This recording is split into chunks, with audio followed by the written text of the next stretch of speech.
जब घी सीधी उंगली से नहीं निकलती है तो आपको उंगली को टेढ़ी करनी पड़ती है, और ऐसे करना बुरा नहीं है एज लॉन्ग एज आप किसी को हानि नहीं पहुंचा रहे हैं। दुनिया के जो बड़े बड़े देश हैं जैसे कि अमेरिका, इंग्लैंड या ऑस्ट्रेलिया, यहाँ सब पर जॉब पाने के लिए आपको पेपर्स की जरूरत नहीं होती। दैट मीन्स कि सर्टिफिकेट में आपने क्या क्वालिफिकेशन लिया है, क्या अचीवमेंट है, उससे कोई फर्क नहीं होता है। लेकिन अगर आपके पास अच्छा वर्क एक्सपीरियंस हो या फिर आप इंटरव्यू में डेमोन्स्ट्रेट करते हैं अपने नॉलेज को, तो आपको जॉब मिल सकती है। लेकिन इंटरव्यू तक तो तभी पहुंचेंगे जब आपके पास अच्छा वर्क एक्सपीरियंस हो। तो जब मैं इंग्लैंड आई तो मुझे समझ में नहीं आ रहा था कि मेरे पास तो इतनी बड़ी बड़ी क्वालिफिकेशंस है, फिर ये लोग मुझे इंटरव्यू में क्यों नहीं बुलाते हैं। थोड़े से रिसर्च से मुझे पता चल गया कि इसकी वजह क्या है। मेरे पास तो इंग्लैंड के वर्क एक्सपीरियंस है ही नहीं। मैंने डिसाइड किया कि अब मुझे उंगली को टेढ़ी करनी पड़ेगी। फिर क्या था, मैंने अपनी सीवी में ऐड कर दिया कि I can speak 6 languages. 6 languages? You must be joking. ये परिवर्तन लाने के बाद मैंने अपनी सीवी को ऑनलाइन कर दिया। मुझे सैकड़ों जॉब ऑफर्स आ गए। अब आपको लग रहा होगा कि 6 लैंग्वेज बोलना है, मैंने कुछ ज्यादा तो नहीं फेंक दिया।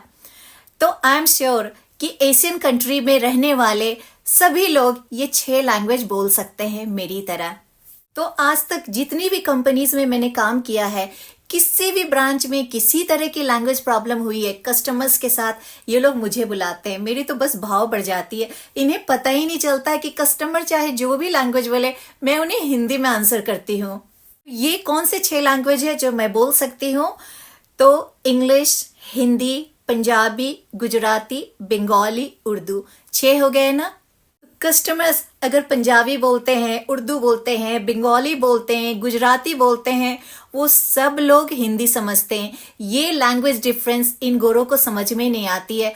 वो लोग अपनी लैंग्वेज में बात करते हैं और इतना तो हम समझ ही जाते हैं ना अगर आप एशियन कंट्री से हैं। मैं हमेशा जवाब हिंदी में देती हूँ, और जब अगला बंदा मुझे हिंदी में बोलते सुनता है तो वो लोग भी हिंदी बोलने लगता है।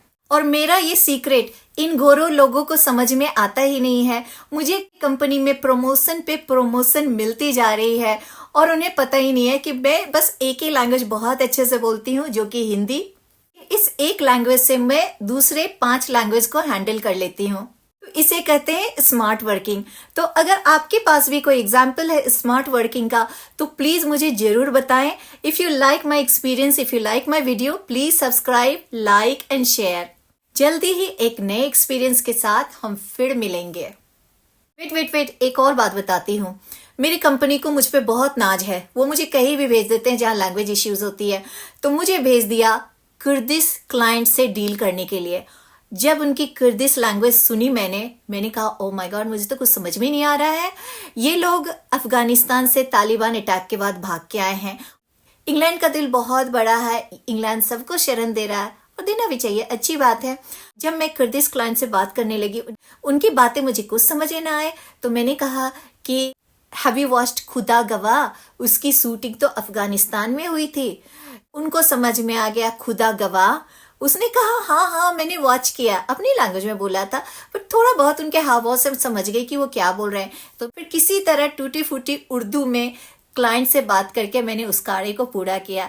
अब तो मेरे लैंग्वेज लिस्ट में एक और लैंग्वेज ऐड हो गया। Ratna can speak Kurdish to.